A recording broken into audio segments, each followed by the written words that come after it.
Hello, my friend. Thank you for coming. This is step 5 of my 5-part series on how to purchase a property in the Chicago area. So, if you haven't been around for the other ones, the first step was arranging your financing. The second step was finding a real estate agent that you can trust and aligning yourself with him or her. The third step was actually searching for your property. And the fourth step was submitting and negotiating an offer. So now this step 5 is assuming that you have successfully completed all of those. You are, you have an offer that has been accepted and you are moving through the process. And so all right, you have an accepted offer. Now what? How do we get from there to here where you get the keys that you can access the next wave of your where you're going to live? Hey, if this is somehow your first time coming across me and this is you just stumbled upon this video out of order, that's okay. My name is Jake Lyons. I am a real estate agent here in the Chicago area. I'm with Berkshire Hathaway, and yep, like I said, this is the fifth step of the 5 steps of buying a home in Chicago. And just taking the moment to look at this skyline, which is great. And all right, anyway, moving on. All right, so you're under contract. What do you have left to do now? All right, so the next thing that you should be doing, you have like 5 days to schedule an inspection. So make sure you're doing that ASAP, and please attend the inspection and ask questions. This is your time to really learn. If you're going to be buying this place, you should know as much about it as possible. So, in the last video, I mentioned the necessity for finding an inspector, for finding a very, a very good, very well communicative, very well informed inspector who knows what they're doing and knows how to communicate and knows how to tell you what things are going on and the things that are actually big deals and the things that are, just small little fixes and, not turning mountains out of anthills. But at the same time, somebody who really knows, who's going to let you know the kind of the real deal of what's going on. So this is a big one. Attend the inspection, ask questions. Can't emphasize that enough. Submit any necessary documents to the lender. This is important. Deals definitely, get postponed or fall apart completely because people just aren't necessarily organized and just aren't so, or maybe not quick on the response time when the lenders are reaching out to them for whatever it is they need. It could be anything. It could be some kind of employment verification. It could be some kind of bank account statement, whatever it is. Make sure that you are in contact with your lender and doing the things that they need for you to do to get this thing to the closing table. Oh, this is a big one. And this is all obviously assuming that you are purchasing this with a loan. You could be doing cash or even a hard money. If you're a hard money loan, I guess it's still a loan, right? But yeah, assuming that you're getting, your normal mortgage, you are not going to want to make any big credit purchases until after closing. So, you might be tempted to go to some furniture store and put a bunch, you're about to buy a house, right? You're going to need to furnish it. You want to get maybe a new TV, a couch, a new bed, you're getting a new bedroom. You're going to want to furnish that, whatever the case may be. Please don't yet. Or if you do, pay cash, because those, you run the risk of, excuse me, they are going to, run your credit again at closing to make sure that nothing big has changed between the time that you went under contract, or even the time that you got pre-approved and the time of closing. So they really, the bank is going to do their due diligence to make sure that you're not just that you're not a bad risk that they're taking on. So that's a big deal to keep your credit purchases at a minimum until after closing. Cool. You guys can do that, right? I have faith. I believe in you.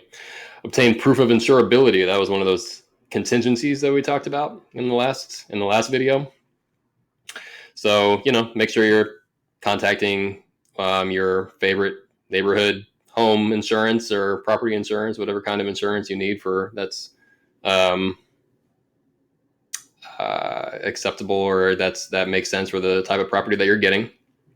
So get that, submit that, give that to your attorney, give that to your lender. Maintain contact with your attorney. There's going to be some things coming up that there's always some random document or some random HOA associate or HOA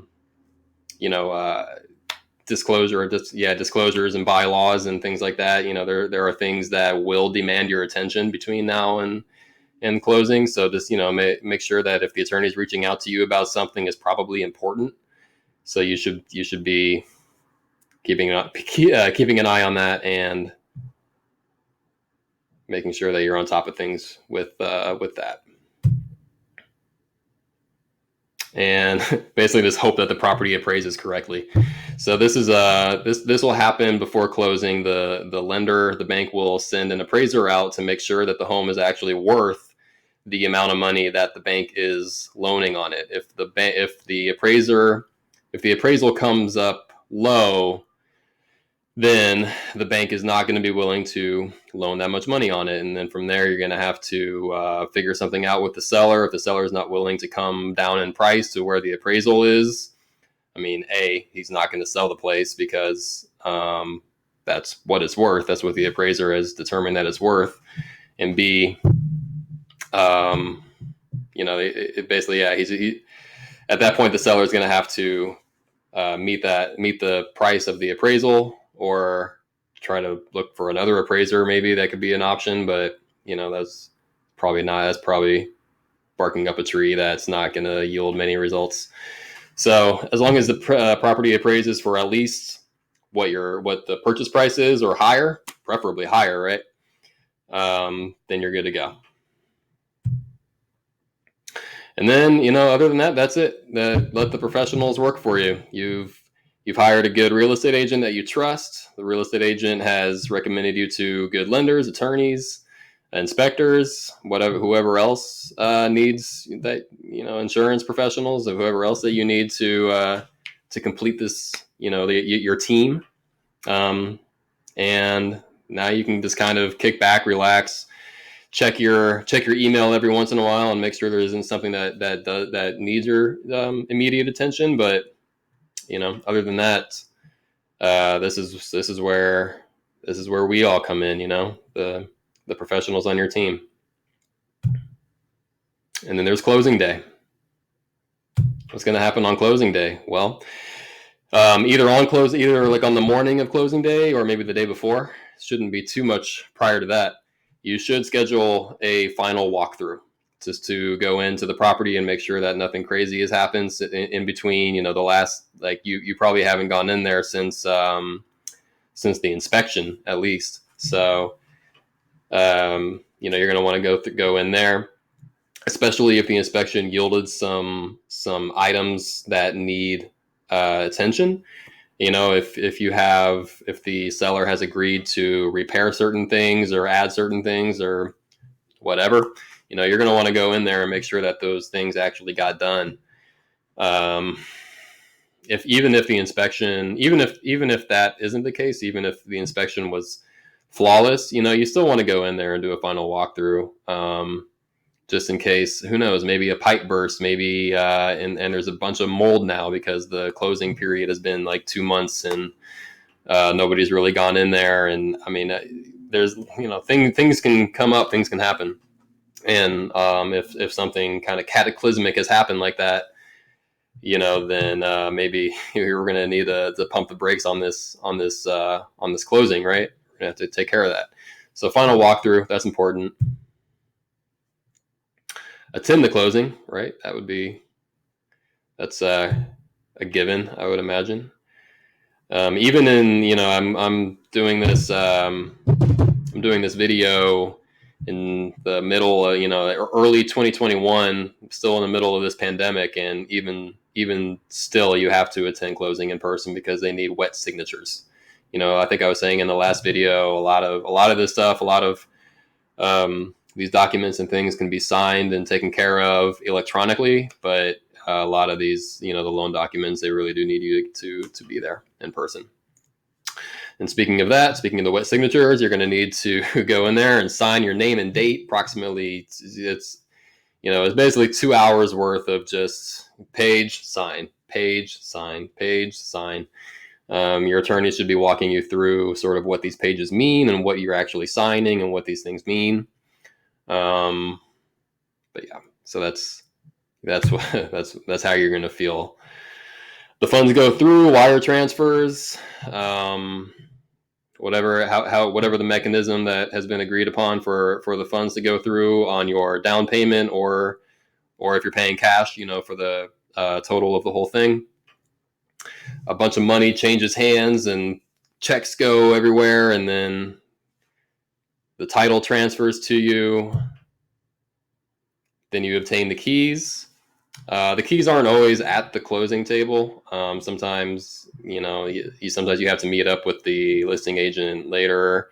I think that's kind of anticlimactic for people. I think a lot of times is like they kind of think it's going to be, like the end of a House Hunters episode or something. I've never actually seen House Hunters. I don't know if that's how they end, but I imagine there's some show where it's like there's the closing table, and then everybody's like, yeah, I've got these keys and whatever. But that's not really how it works. A lot of the times you got to go and just figure out like where the keys are, meet somebody or whatever. But anyways, long story short, you're going to obtain the keys, and then you're going to move in, and you have a new property, you have a new condo, you have a new townhouse, you have a new house. You just bought an investment property that you're going to be able to fill up with awesome renters that are going to pay your mortgage for you. I mean, whatever it is that we've been working on. That's congratulations. You're a homeowner. You own a slice of Chicago now. You own a slice of one of the greatest cities in the world, in my opinion. So that's that. That is that. We've reached the conclusion of the 5-part series. If you like this, if you got value from it, I hope you did.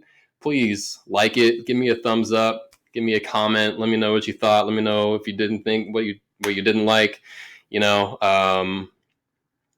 Subscribe, please. Hit the bell. I'm going to be coming out with a ton of new content. I've got a lot of ideas coming on, so I think there's going to be a lot of value added if you subscribe and hit that bell. And if once you've done all that, if you still have any questions or comments or anything for me specifically, go ahead and reach out. I have my contact info on all of these slides, and would love to hear from you regardless of what it's about. And that's all I have for now. I will see you in the next video. Goodbye.